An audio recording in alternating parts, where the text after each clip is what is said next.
Something I wish people would talk about a lot more is that self improvement actually feels like things are getting a lot worse when they're actually getting better.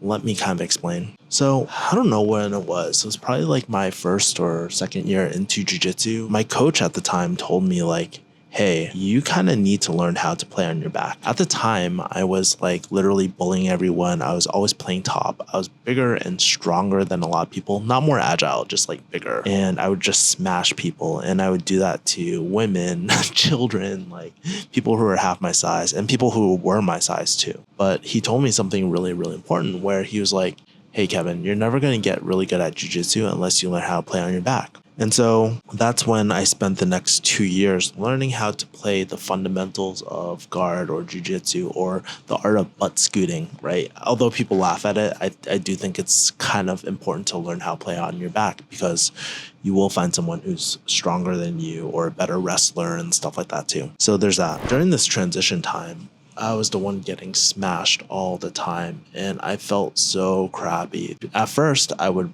try to get up and just play top again and just wrestle and stuff. But then my coach kept on reminding me like, hey, you need to be very intentional about this, right? Same thing went for like defense, right? Like a lot of people are really scared to get mounted or side mounted and play from that position. But I would play from this position and get really good at escaping. Fast forward to now, I'm never scared that someone mounts me or side controls me or anything like that because I can survive, I can escape. It was during this period where I was just like, man, this feels so shitty. I feel like I'm not making any progress and I'm actually getting way worse because I'm getting submitted a lot more too. And this was just a short-term vision because long term, I was actually working on my defense and building an impenetrable defense where even to present day, black belts are having trouble submitting me and choking me too. So I thought that was really interesting. But let's say you don't do jiu-jitsu, whatever, right? I think a lot of times if we want to get good at things,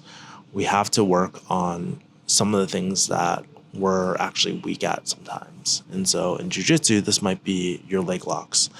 In relationships, it might be your communication skills. In sales, it might be learning to listen more. And at first, it's always going to be a little bit of resistance and stuff doing this, right? And it'll always feel really, really, really, really hard in this moment. And that's why I believe coaches are so important. Like another example is like I actually took a break from all dating for like 5 years, which is insane. A lot of my friends were like, wait, you're not going to have sex. You're not going to like date. You're not going to do anything. And I didn't know how long it would take. Like, honestly, I just needed a break in my life where I was not like going to relationship into relationship being super toxic. So prior to this, I was in like a 7-year situation / relationship with this girl. Felt so bad. She was so good to me. And looking back at it, I felt really bad for not being able to commit to her, but I just didn't feel ready, to be honest, looking back now. And I added a lot of toxic, like avoidance tendencies in that relationship. Ended after that girl broke things off with me. I ended up in another situationship that I actually wanted to commit to, but the person didn't want to commit to me. And it felt like the complete opposite. I felt like I was dating myself. And I realized like I had anxious tendencies in that relationship. And I was like, fuck, this is what it's like dating me. This is horrible. And at the time, I remember sitting in my rooms feeling so heartbroken that I was like, dude, I can never really have a healthy relationship if I continue these patterns and stuff too. Like, sure, could I end up in another relationship? Absolutely. But it just wasn't going to serve the long-term benefit of having a healthy family dynamic that didn't end up like my mom and my dad like back in the day too. So yeah, that was really, really interesting. During those 5 years, it's not like I sat in my room just like staring at the wall being like, one day I'm going to be really good, right? No, I was actually going through things like therapy, right? To recognize my patterns. I do have my like things about therapy, by the way, but I'll save it for another video. But that was very helpful at recognizing my emotions and the triggers and stuff. I went through mental health coaching too, to kind of work through some of these issues and to develop new beliefs and stuff about myself and to work on my communication. I read almost every single book on inner work, on like communication there, which actually made my sales skills way better. At the same time, I read books like Attached, Mindfulness, even Shadow Work, and all this inner work that a lot of us men kind of neglect and stuff like that too.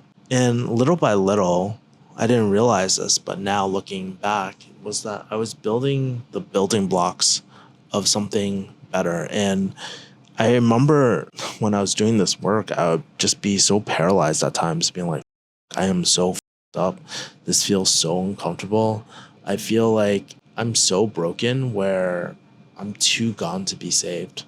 I literally thought that. It was upon doing this work where I actually started having thoughts of not self-harm, but like kind of being defeated. Like if I died, I don't think I would be sad about it. And looking back at this, that's how broken I felt at the time. But just like jujitsu, I was working on the things that needed to be worked on.